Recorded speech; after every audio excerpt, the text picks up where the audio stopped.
Hello, listeners, and welcome to today's episode of Show Me Your Hustle. Today, I'm sitting down with Justin. Justin, can you tell us a little bit about yourself and what you're currently working on? Yeah, great to be here, and thanks for having me on the show. So my name is Justin Dorfman. I'm one of the co-founders and the CEO of a company called Asset Mule. And we've been working on Asset Mule for almost 2 years now. So I think it'll be 2 years officially in March that we've been working on the company with the product in the market, maybe more like a year or so hmm at this point. And we're really tackling some pain points that I experienced myself. So I've been in the SaaS business for about 15 years, early stage companies mostly. And I started my career as a salesperson, sort of like your first sales hire, Yeah. and eventually made my way into product marketing where I was supporting a sales team with sales enablement, and always struggled in both of those roles with creating sales collateral. So we're talking about like one pagers and case studies and decks and so on. Right. Never had design support to help me with these things, and also felt like the PDFs that we're so used to with these types Yeah. of assets were kind of boring, not really engaging. So with Asset Mule, we're trying to reimagine the role of sales assets, making them really easy for any salesperson or product marketer to create these assets, but also making them interactive. So you can embed videos and interactive demos and even your calendar, your like Calendly calendar, for instance, right in the assets so that prospects can book meetings with you from the Right. assets. And we're making everything personalized and trackable, right? So that we can really engage our prospects and understand who's interested and what intent is out there in terms of who we prioritize. So that's really what we're doing here at Asset Mule. I love it. I have so many questions for you after, and I'm so excited to learn more. So let's go ahead and jump into your stack breakdown. Sure. So, what does your personal stack look like that fuels your hustle? Habits, books, podcasts, like what's your free time? Yeah, I don't have a ton of free time. I have two little kids and Yeah, and a startup, which I think is like my third, right, little kid. Um, totally. but I am, one of the reasons I do this, what drives me is I am a learner, like a lifelong learner. hmm I just love soaking in best practices and what other people, are doing and sort of trying different things. So Right. I'm particularly a big reader.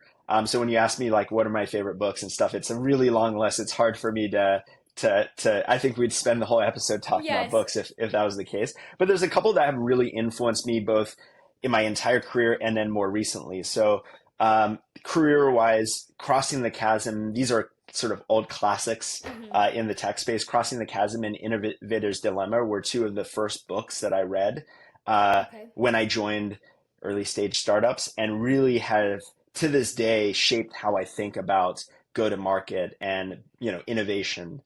So I constantly reference them, and even just subconsciously um, notice myself building strategies that have pieces of those two books in them.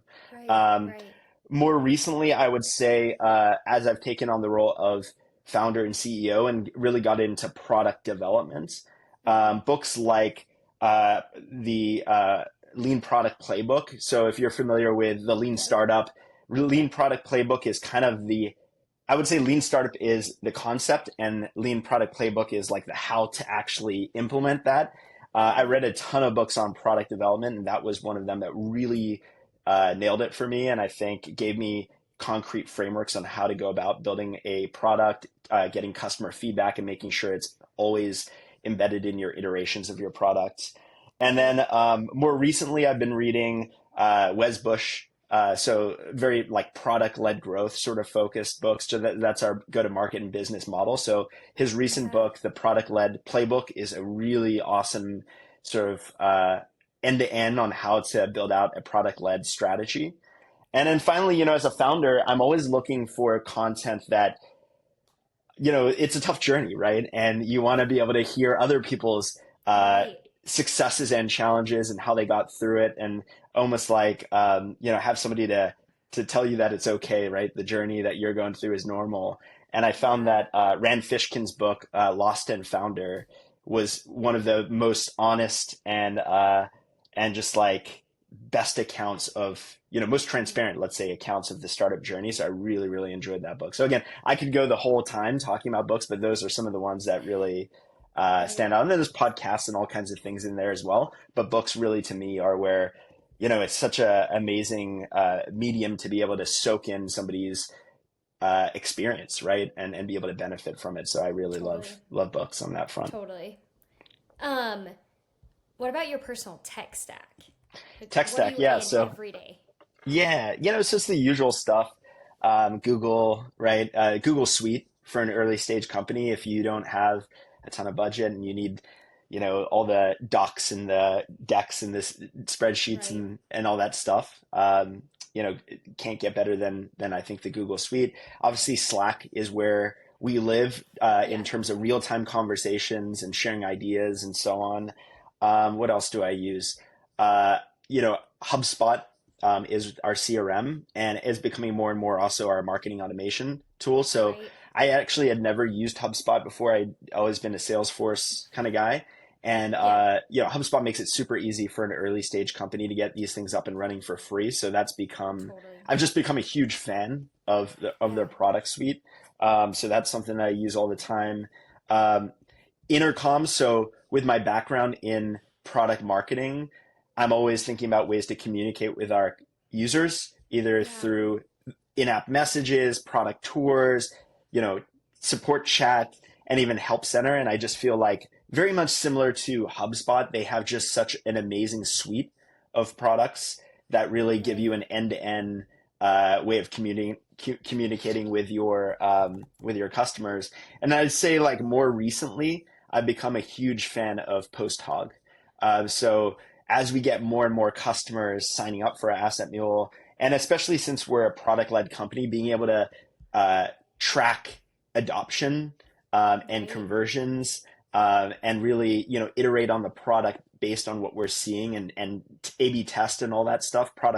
PostHog has become sort of something I look at like literally, multiple times a day to see what our users are doing and get that quantitative feedback on how they're using the product. So Yeah. like every early stage startup and founder, I have like so many tools that I'm using, but those are some of the ones that are like Your I'm day looking to at day go to. and multiple times a day I'm turning Yeah. to them. Cool. All right, let's dive into your history and story a little bit. How so you're in your career path, you're 15 years in.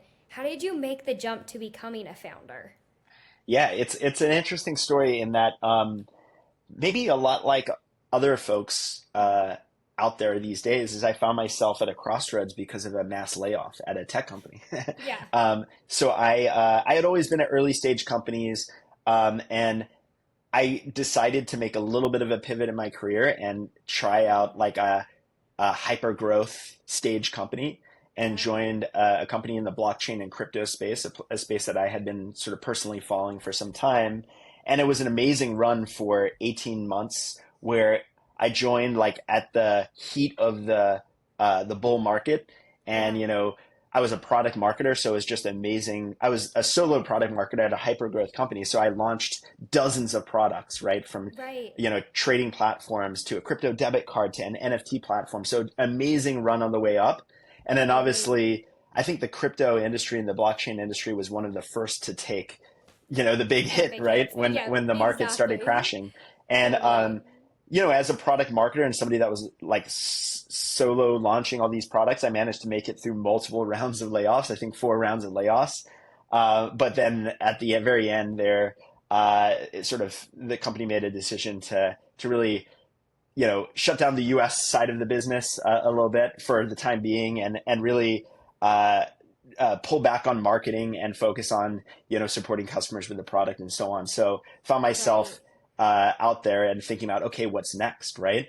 And Right. just happened to reconnect with somebody that I've known for many years, George Soto, who is now my co-founder, Mm-hmm. and we were both in sort of the same point in our career, trying to figure out what our next move was, and started with just, hey, do you want to like work together on something? And we started a podcast together, kind of similar to this, where we were Yeah. interviewing a bunch of early stage founders and startup folk, and really just enjoyed working with one another, and just got to the point where we were like, hey, do we want to do like we're interviewing at different companies, Right. interview process in this market is really tough.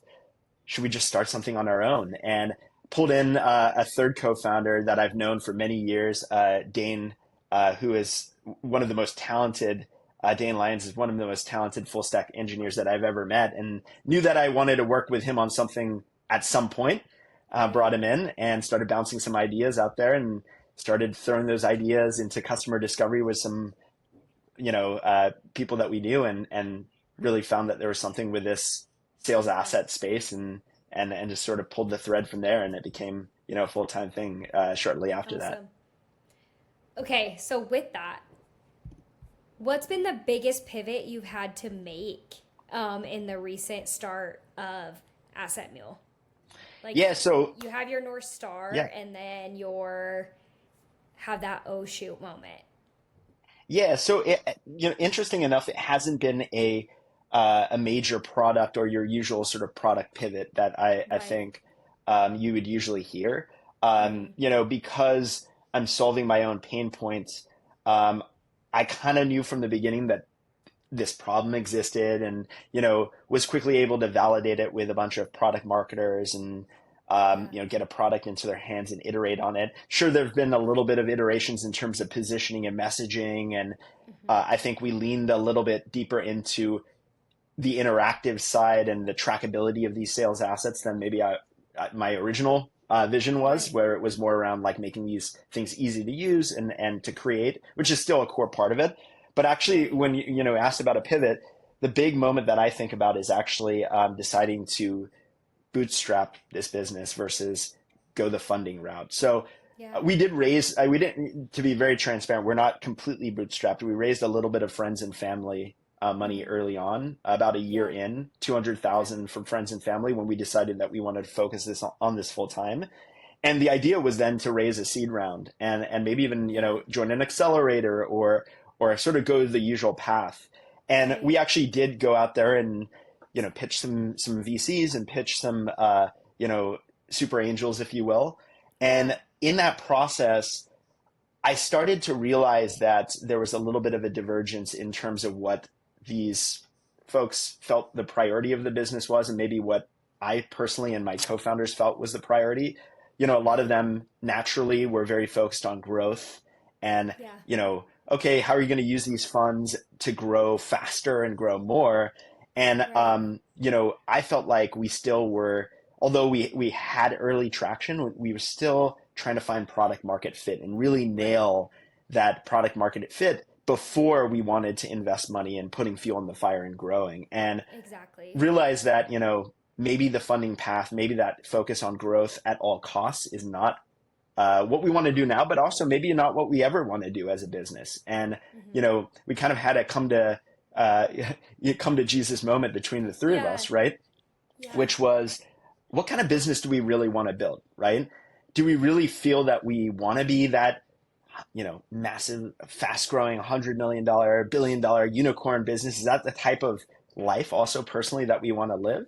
Or Right. would we be satisfied if we just built a solid business, that generated a good amount of revenue to live a good lifestyle personally, to continue to invest in the growth of this business from the profit of the business, and, Right. have that option to sort of work with people that we love working with, on a problem that we love working on, and for Right. customers that we're really passionate about solving problems for, and really have that freedom, right? To sort of build the business the way that we want. And It's so ultimately we made that decision, right? yeah. Um, to sort of own our own path, and build a business standing on our own feet. So is what I would say is like the biggest shift that we had in the business, is to Right. really take that bootstrapped It's funny mindset. that you bring this up. So every lately I'm like, is this the new trend? Because every CEO and founder that I have interviewed lately is going the bootstrap Mm, method. Um, and it's so funny because I feel like the VC play was so standard, especially yeah. from 2015 through 21. It was just this growth, growth, growth. And so it's really unique that this is becoming more the standard of, yeah, I'm okay with just, 20 employees and making sure that everyone is actually doing something with that I see the vision and North Star towards. Um, Yeah, so I think very there's two interesting. reasons for it, just real quick. One Yeah. is there's a lot of folks that are starting companies now that have a similar experience to what I had, right? And my Right. co-founder George was in a very similar space where we were at companies that raised a good amount of money, right? And the goal was to grow really, really quickly. And suddenly, when the market turned, the burn was beyond the revenue, and the Right. company had to scale back, right? Mm-hmm. Um, and people were sort of hurt in the process, and Yeah. I think it shifted a lot of people's mindsets in terms of like that path, right? And what can Right. happen, right? And again, I'm not saying that it's a bad path. I'm not either Yeah. even blaming the company that I was at before on the path. I think it was the right path for that company that had these massive ambitions, right? And Right. luckily that company's still around doing great things, and only because they have access to sources of capital and stuff like that, they wouldn't be able to Right. bootstrap it, right? So there's definitely a Right. certain type of business that still makes sense for. But also Yeah. with the emergence of AI and tools that allow you as a founder or a marketer or a developer even to just do a lot more with less. This ability to 100%. build a decently sized business. I'm not talking necessarily about a unicorn, although I think we will see some unicorns come out of this approach. Yeah. But like a decently sized business, 10 million, 20 million in ARR, right? Yeah. With, a handful of people, a couple dozen people at most, right? It's actually Right. possible. And that I think is something that a lot of people are really interested in exploring. So it will be interesting to see how it all shakes out. But yeah, I've talked to a lot of other founders like yourself, like your Yeah. experience that are doing the same thing. So it'll be interesting to see this if this plays out the way that we all hope. Totally. For sure. All right. Let's move into some rapid fire questions. Yeah. Okay. What are two pros and cons that you see with staying bootstrap as we're talking about this? Yeah. The pros are just freedom, right? Yeah. Freedom of deciding what the most important thing that you should be focusing on, right? Um, Yeah. Freedom, just that freedom of knowing that you're your own boss, and Yeah. like you can have uh, a balanced life if you prioritize that, right? Like I Right. mentioned earlier, I have two young kids. Mm-hmm. I get to work from home. I get to go on my lunch walk with one of my kids who comes home. He's 3, so he comes home early Yeah. from school. I get to decide my travel schedule, and yeah, just Right. that freedom of lifestyle, I think is one Yeah. of the benefits, right? Not to say that you're not working hard, and you aren't working sometimes in the evening and the weekends and things like Totally. that. But Yeah. that at least it's your choice, right? And that there's nobody Right. breathing down your neck except for your own pressure that you're putting on yourself. So that's definitely the benefit that I see. Um, and also, obviously, like if you're able to make it happen and successful, there's financial benefits to it as well, right? Because you're the one choosing what to pay yourselves, or you're creating the value and the equity that you and your co-founders own. The Right. cons are obviously that uh, there's not a cushion for you to fall on, right? So you really have to focus on driving that revenue up and getting to profitability and keeping those costs down so that the Yeah. business can stand on its own feet and it can fund itself, right? And that is Mm-hmm. I think that's a pro and a con, right? Yeah.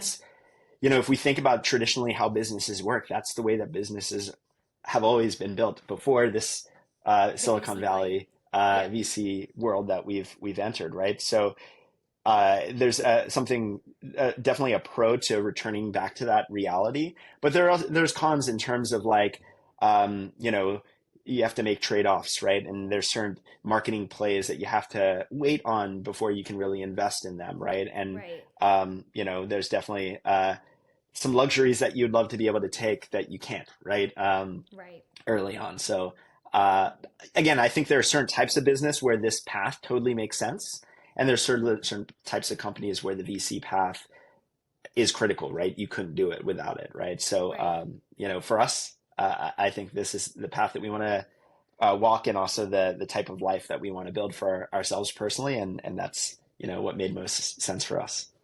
Yeah. How do you maintain employees and headcount? And like, how are you balancing that as a bootstrap? Yeah, so it's really easy for us right now because it's me and my two co-founders. We don't have anybody else beyond that. Um, I think beyond that, yeah, as a bootstrap company, you need to be very diligent on Hmm. where you invest, right? And Yeah. if I think about the type of roles that we would invest in, top of mind comes to, development resources. So, Dane, my co-founder, my tech co-founder, is our only engineer. Yeah. Luckily, he's incredibly talented, full stack, Yeah. and very uh, productive. But giving him some additional support and being able to deliver on certain features or focus a little bit more on UX or bug fixing that we haven't been able to focus on because of the core features and development of the full platform that we want to bring is something that I could definitely see ourselves investing in Hmm. once we have the revenue and the profit Yeah. to make those type of investments. The other one that I would say is customer success and support, right? In a business like ours, customers are so critically important in any business, but in a bootstrap business, not only are they funding the business, right, but they're funding it from the revenue that they bring in themselves, but also if they're satisfied customers, they're going to tell their friends and their colleagues and their network about your tool, and it can actually be an amazing marketing lead generation channel. So making Totally. sure that they're supported and that they're uh, getting success and value out of your platform is critical. And then beyond that, there's investing in marketing resources and sales resources to fill the top of the funnel and so on. But I really think of it sort of inside out. Product to deliver value, customer success and support to ensure that Hmm. those features are delivering value, and then only then putting fuel on the fire through marketing and sales. Right. So I think maybe it's um, in some ways opposite to when you raise a big round. Obviously, when you raise a big round, you will invest in development resources and so on. But I think a lot of that money also goes into marketing and sales for growth.